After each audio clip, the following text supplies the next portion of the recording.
સૌને નમસ્તે। આજનો જે વિડીયો છે એ ધોરણ 1 અને 2 માટેનો, કારણ કે ધોરણ 1 અને 2માં બાળકને નાની અને મોટી સંખ્યા વચ્ચે જે નિશાની મૂકવામાં આવે છે એમાં તકલીફ પડતી હોય છે, એટલે કે લેસ ધેન અને ગ્રેટર ધેનની જે નિશાનીઓ છે એમાં બાળકને બહુ તકલીફ પડતી હોય છે અને એમાં એમના માર્ક્સ કપાતા પણ હોય છે। તો આજે આપણે એકદમ સિમ્પલ અને ઇઝી રીતે આપણે બાળકને શીખવાડવા માટે જઈ રહ્યા છીએ। એના માટે આપણે એક મગરના મોંનું આપણે ચિત્ર દોરેલું છે કે જેનો આકાર ગ્રેટર ધેન જેવો છે, બરાબર। એક સાઈડ મોં ખુલ્લું છે, એટલે આપણે બાળકને એવું સમજાવવાનું છે કે મગર છે એ એકદમ ભૂખ્યો છે અને મગરને તો બહુ ઝાઝી બધી ચોકલેટ્સ ખાવી છે। તો ઝાઝી બધી ચોકલેટ્સ છે, મગર નાની ચોકલેટ તો મગરને ખાવી નથી, ઓછી જે ઝાઝી અને વધારે ચોકલેટ છે એ જ મગરને ખાવી છે। એટલે બાળકને આપણે એવું કહીશું, એટલે બાળક છે એટલે આપણે બાળકને આમાંથી 2 ચીટ લેવાનું કહીશું। એટલે બાળક કોઈ પણ 2 ચીટ આમાંથી ઉપાડશે અને જે મોટી સંખ્યા હશે ને એ મગરના મોં પાસે રાખશે।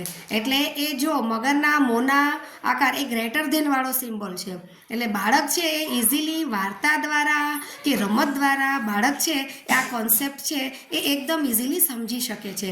તો આજે આપણે ધોરણ 1 અને ધોરણ 2 એના બાળકોને આપણે લીધેલા છે અને ધોરણ 1-2ના બાળકો છે એ આપણને આમાં કેવી રીતે સમજી શકે છે અને કેવું સરસ એમાં એમનું પરફોર્મન્સ આપે છે એ આપણે જોઈએ। રમત દ્વારા બાળક ઇઝીલી શીખી શકતો હોય છે। તો આજે એવા આપણે ધોરણ 1ની 2 વિદ્યાર્થીને આપણે બોલાવીએ। તો ધોરણ 1ની 2 વિદ્યાર્થીની આવશે અને જુઓ તમે, એ પોતાની જાતે કોઈ પણ આમાંથી 2 ચીટ ઉપાડશે, એટલે કે કોઈ પણ તમે આમાંથી કોઈ પણ 2 ચીટ ઉપાડી શકો, એક લઈ લો, ગમે તે જેને જે લેવી હોય તે એક લઈ લો। ચલો, કોને કઈ આવી છે? તમારે, ઓકે, અને તમારે। તો જુઓ, હવે એ પોતાની જાતે સમજી શકે છે કે મગરને ઝાઝી ચોકલેટ ખાવી છે, તો મગરના મોંમાં એ કેટલી ચોકલેટ રાખી દેશે? 100। Very good. અને હવે ધોરણ 1ના 2 વિદ્યાર્થીઓ છોકરાઓ આવશે।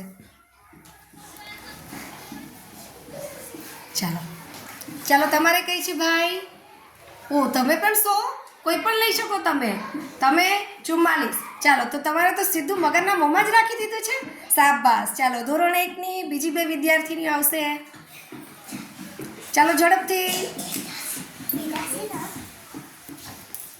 ચાલો ઝડપથી, કોઈ પણ ચીટ લેવા, એકને એક નહીં, બીજી લો, એકને એક નહીં, બીજી લો, પેલી બાજુથી લઈ લો એક, જાઓ પેલી બાજુથી એક લો।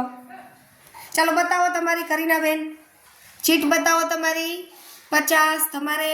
ચાલો, તો કઈ આવશે મગરના મોંમાં? ચાલો મૂકો મગરના મોંમાં તો પછી, ઓકે, વેરી ગુડ। ચાલો બીજા 2 બાળકો આવશે, શાબાશ। જો બાળક સામેથી ચાલીને આવીને કરે છે, જ્યારે આપણને કેટલી તકલીફ થતી હતી આપણે નાના હતા ત્યારે। તમારે કઈ છે ભાઈ? ઓકે, તમારે, ઓકે। ચાલો, તો કઈ આવશે મગરના મોંમાં? આ એટલે કઈ? વેરી ગુડ, સરસ। ચાલો રાખી દો, હવે 100 ને નીચે રાખી દો, ઊંધા જ રાખી દો, 100 કોઈ નથી લેવાના, એ સિવાયની બીજી સંખ્યા લો। ચાલો ચાલો, બીજા 2 બાળકો આવશે હવે, સરસ।